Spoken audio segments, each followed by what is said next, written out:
ನೀವು ನಿಮ್ಮನ್ನು ಈ ಪರಿಪ್ರಮಾಣದಲ್ಲಿ ಡಿಫೆಂಡ್ ಮಾಡ್ತಿದ್ದಾಗ ನಿಮ್ಮ ಮಂತ್ರಿಗಳೆಲ್ಲ ಏನು ಕಡಲೆಕಾಯಿ ಬೀಜ ತಿಂತಿರ್ತಾರೆ, ಯಾಕೆಲ್ಲ ಸುಮ್ಮನೆ ಇರ್ತಾರೆ? ನಿಮ್ಮ ಸರ್ಕಾರ ಅಲ್ವಾ ಅದು? ಮಾಡ್ತಾ ಇದ್ದಾರಲ್ಲ ಪಾಪ. ಈಗೆಲ್ಲ ಊರಿಗೆ ಬಂದು ಫುಟ್ಪಾತಲ್ಲಿ ನಿಂತ್ಕೊಂಡು ಮಾತಾಡ್ತಾರೆ ಸುಮ್ಮನೆ ಎಲ್ಲ. ಮಾಡ್ತಾರೆ. Don't you think you deserve a better team with a good shuffle? No, ಈಗಿರೋ ಟೀಮು ಕೂಡ ಉತ್ತಮವಾಗಿ ನನ್ನನ್ನು ಸತ್ಯ ಅರ್ಥಕೊಂಡು ಕೆಲಸ ಮಾಡ್ತಾ ಇದ್ದಾರೆ. But entire government is stood like a rock. ಮೊದಲೇ ಕಾಸಿಲ್ಲ, ಎಲ್ಲ ಗ್ಯಾರಂಟಿ ಕೊಟ್ಟು ಕೂತಿದ್ದೀರಿ. ಕಾಫಿ ಕುಡಿತೀರಾ? ಕಾಫಿ ಕುಡಿಯೋದು ಹೋಗ್ಲಿ, ಕಾಸಿಲ್ಲ ಅಂದಿದ್ದು ಗ್ಯಾರಂಟಿಗೆ ದುಡ್ಡು ಕೊಟ್ಟು ಕೂತಿದ್ದೀರಿ ಅಂತ. ನಾನೇ ಕಾಫಿ ಕೊಡಿಸ್ತೀನಿ ನಿಮಗೆ, ಒಳ್ಳೆ ಕತೆ ಆಯಿತು. ಅದೇನು ನೀವು ಬೆಂಗಳೂರಿಗೆ ಮೈಸೂರಿಗೆ ಬಂದಾಗೆಲ್ಲ ಯಾವುದೋ ಒಂದು ಜಾಗಕ್ಕೆ ಹೋಗ್ತೀರಂತಲ್ಲ ಕಾಫಿ ಕುಡಿಯೋಕ್ಕೆ, ನೀವು ಅಲ್ಲಿ ಒಂದು ಎಲ್ಲ ಇದೆಯಂತೆ, ಯಾವುದೋ ಹೋಟ್ಲ್ ಇದೆಯಂತೆ ಮೈಸೂರು ರಿಪ್ಲೇಸ್ಮೆಂಟ್ ಅಂತ ಜೂ ಹತ್ರ ಒಂದು ಹೋಟ್ಲ್ ಇದೆ, ಅಲ್ಲಿ ಹೋಗ್ತೀರಾ? ನಾರ್ಮಲಿ ಅಲ್ಲಿ ಹೋಗ್ತೀನಿ. ಇನ್ನು ಬಿಟ್ಟಿಲ್ಲ. ಇಲ್ಲದೆ ಹೋದರೆ ತಿಂಡಿ ತಿನ್ನಕ್ಕೆ ಹೋದರೆ ಬೆಳಿಗ್ಗೆ ಯಾವತ್ತಾರು ಒಂದೊಂದು ದಿನ ಅಪರೂಪವಾಗಿ ಮೈಲಾರಿ ಹೋಟ್ಲಿಗೆ ಹೋಗ್ತೀನಿ. So you are not tensed up. ನಿಮಗೆ ನಾನು ಟೆನ್ಸಪ್ ಆಗಿದ್ದೀನಿ ಅಂತೇನು ಅನ್ನಿಸ್ತಿಲ್ವಾ? ಏನು ಕೂಲಾಗಿದ್ದೀರಾ? ಕೂಲಾಗಿದ್ದೀನಿ ನಾನು.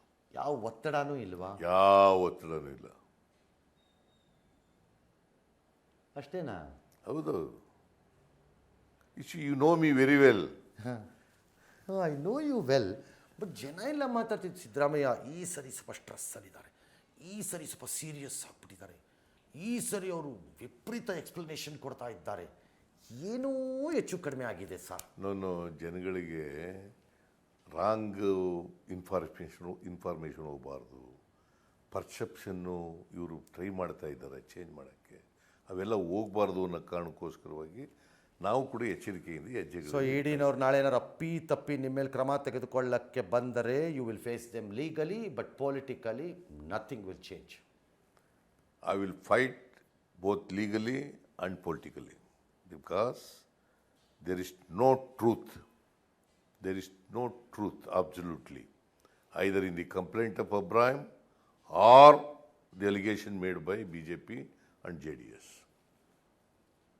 ಬಟ್ ನಾನು ಆಗಲೇ ಹೇಳ್ದಂಗೆ ಮಾರಲಿ ಎಥಿಕಲಿ ನನ್ನ ಪೊಲಿಟಿಕಲ್ ಲೈಫನ್ನು ಅಷ್ಟೇ ಕ್ಲೀನಾಗಿ ಉಳಿಸ್ಕೊಳ್ಳೋಕ್ಕೆ ನಾನು ರೆಡಿ ಇದ್ದೀನಿ ಅಂತ ಸನ್ನಿವೇಶ ಬಂದರೆ ನಮಗೆ ಲೀಗಲಿ ಬರಬೇಕಾದ ಪರಿಹಾರ ಕೊಡಿ. ಅದೇನು ಕೊಟ್ಟಿದ್ದೀವಿ ಅಂತೀರಿ, ತಗೊಳ್ಳಿ. Yes, if they want to take it back, let them take it back. ನೀವು ಅಂದ್ಕೊಂಡಿದ್ರಾ ನಾನು ಈ ಥರದ್ದೊಂದು ಸನ್ನಿವೇಶಕ್ಕೆ ಸಿಗಾಕೋತೀನಿ ಅಂತ? I never thought of it. ನಾನು ಅಂದ್ಕೊಂಡಿರಲಿಲ್ಲ. ನಾನು ಅಂದ್ಕೊಂಡಿರಲಿಲ್ಲ. ನಾನು ಅದಕ್ಕೆ ಆರಂಭದಲ್ಲಿ ಅದನ್ನು ಹೇಳಿದೆ. Because it is not a recent occurrence. 21 site ಕೊಟ್ಟಿರೋದು ನನಗೆ, ಈಗ ಮೊನ್ನೆ ಎಲ್ಲ ಆಗಿರೋದು. ದಟ್ ಇಸ್ ವೈ ಅವ್ರಿಗೆ ಚರ್ಚೆ ಮಾಡಲಿಕ್ಕೆ ಅವಕಾಶ ಯಾಕೆ ಕೊಡಲಿಲ್ಲ ಅಂತಂದರೆ ನಿಯಮಾವಳಿಗಳಿಗೆ ವಿರುದ್ಧವಾಗಿ. ನಿಮ್ಗೆ ಏನಾಗ್ತಿತ್ತು ಕೊಟ್ಟಿದ್ದಿದ್ರೆ? ಅಲ್ಲ, ನಾನೆಲ್ಲ ತೀರ್ಮಾನ ಮಾಡೋದು speaker. You should have told speaker I am prepared. Why are you worry? ಅದು ಯಾರು ಏನೇನು ಮಾತಾಡ್ತಾರೆ ಕೊಟ್ಬಿಡ್ತೀನಿ. ಯಾಕಂತಂದರೆ ನಮ್ಮ ಲಾ ಮಿನಿಸ್ಟ್ರು ನಿಯಮಾವಳಿಗಳನ್ನ ಓದಿ ಹೇಳಿದ್ದಾರೆ, ಯಾವ ಕಾರಣಕ್ಕೆ ಇದು ಬರಲ್ಲ, ಚರ್ಚೆ ಮಾಡೋಕ್ಕೆ. Law minister is H K Patil. ಹಾಂ, ಲಾ ಪ್ರಕಾರ ಕರೆಕ್ಟು. ಜನರಲಿ ನಾವು we don't expect you people to run away from discussions. ಈಗ ರನ್ ಅವೇ ಮಾಡೋಕ್ಕೆ ಹೋಗಲಿಲ್ಲ. ಈಗ ಇದನ್ನು ಮಾಡಿದಾಗ ಚರ್ಚೆ ಮಾಡಲಿಲ್ಲ, ವಾಲ್ಮೀಕಿ ಅಭಿವೃದ್ಧಿ ನಿಗಮದ ಚರ್ಚೆ ಆಗಲಿಲ್ಲ. ಇದನ್ನು ನೀವು ಕಾನೂನು ವಿರುದ್ಧವಾಗಿ ಮಾಡೋಕ್ಕೆ ಹೋದರೆ ಬೇರೆ ರೂಪದಲ್ಲಿ ತಗೊಬರ್ರಿ, but not as adjournment motion ಮೂಲಕ ಬರಲ್ಲ. ನಮ್ಮ ಪ್ರಕಾರ ಸಿದ್ದರಾಮಯ್ಯನವರು ಈಗ ನಾವು ಹಾಕಿದ ಬಲೆಗೆ ಅಥವಾ ಅವರೇ ಹಾಕ್ಕೊಂಡಿದ್ದ ಬಲೆಗೆ ಸಿಕ್ಕಾಕ್ಕೊಂಡಿದ್ದಾರೆ ಅನ್ನುವವರಿಗೆ ಈಗ ನಿಮ್ಮ ಮೆಸೇಜ್ ಏನು?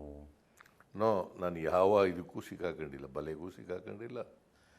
ಸುಳ್ಳು ಆರೋಪಗಳನ್ನು ಮಾಡ್ತಾ ಇದ್ದಾರೆ, ಸುಳ್ಳು ಕಂಪ್ಲೇಂಟನ್ನು ಕೊಟ್ಟಿದ್ದಾರೆ, ನನಗೆ ಮಸಿ ಬಳಿಲಿಕ್ಕೆ ಪ್ರಯತ್ನ ಮಾಡ್ತಾ ಇದ್ದಾರೆ, ನಮ್ಮ ಸರ್ಕಾರನ ದುರ್ಬಲಗೊಳಿಸಲಿಕ್ಕೆ ಪ್ರಯತ್ನ ಮಾಡ್ತಾ ಇದ್ದಾರೆ, ಡಿಸ್ಲಾಡ್ಜ್ ಮಾಡಬೇಕು ಅಂತಕ್ಕಂಥ ಪ್ರಯತ್ನ ಮಾಡ್ತಾ ಇದ್ದಾರೆ. ಈ ಪ್ರಯತ್ನಗಳನ್ನು ನಾನು ಲೀಗಲಿ ಪೊಲಿಟಿಕಲಿ ಎದುರಿಸಲಿಕ್ಕೆ ನಮ್ಮ ಪಕ್ಷ ಮತ್ತು ನಮ್ಮ ಸರ್ಕಾರ ತಯಾರಾಗಿದೆ. ಮಾನ್ಯ ಮುಖ್ಯಮಂತ್ರಿಗಳ ಜೊತೆ ಒಂದಿಷ್ಟು ಕಾಲ ನಾನು ಮಾತನಾಡಿದ್ದು ನಿಮಗೆ ತಲುಪಿದೆ ಮೆಸೇಜ್ ಅಂತ ಕಾಣುತ್ತೆ. ನನ್ನನ್ನು ಆರಂಭದ ದಿನದಿಂದ ಈ ಪ್ರಕರಣದಲ್ಲಿ ಕಾಡ್ತಾ ಇರೋದು ಒಂದೇ ಒಂದು, ನನ್ನನ್ನು ಕಾಡ್ತಿರೋದು ಸಾಮಾನ್ಯವಾಗಿ ನಿಮಗೆ ಗೊತ್ತು, ರಾಜಕಾರಣಿಗಳ ವಿಚಾರ ಬಂದರೆ ನಾನೊಂದು ಸ್ವಲ್ಪ ಆಕ್ರೋಶ ಮತ್ತು ಆವೇಶ ಮತ್ತು ವಿಪರೀತವಾದ ಕೋಪ ಎಲ್ಲದಕ್ಕೂ ಹೋಗ್ಬಿಡ್ತೀನಿ ಅಂತ ನಿಮಗೆಲ್ಲರಿಗೂ ಗೊತ್ತಿದೆ. ಆದರೆ ನನಗೆ ಈ ಪ್ರಕರಣದಲ್ಲಿ ಅವತ್ತಿಂದ ಒಂದು ಪ್ರಶ್ನೆ ನನ್ನ ಕಾಡ್ತಾನೇ ಇತ್ತು. Is she legally entitled or not is a simple question. If she is entitled in what way, ಯಾವ ರೂಪದಲ್ಲಿ? ಇಲ್ಲವೇ ಇಲ್ಲ ಎನ್ನುವುದಾದರೆ ಇಲ್ಲ ಅಂತ ಹೇಳಿ ತಿರಸ್ಕರಿಸಲು ಇರುವ ಸಮಸ್ಯೆ ಏನು ಅನ್ನೋದೇ ನನ್ನನ್ನು ಅವತ್ತಿಂದ ಇವತ್ತುವರೆಗೂ ಕಾಡ್ತಾ ಇರೋಂಥದ್ದು as a civil dispute. Still political issue ಆಗಿದ್ದರಿಂದ ನಾನಿವತ್ತು I took liberty to talk to the honourable chief minister. ತಮಗೆ ನಮಸ್ಕಾರ ಮತ್ತು ಧನ್ಯವಾದಗಳು.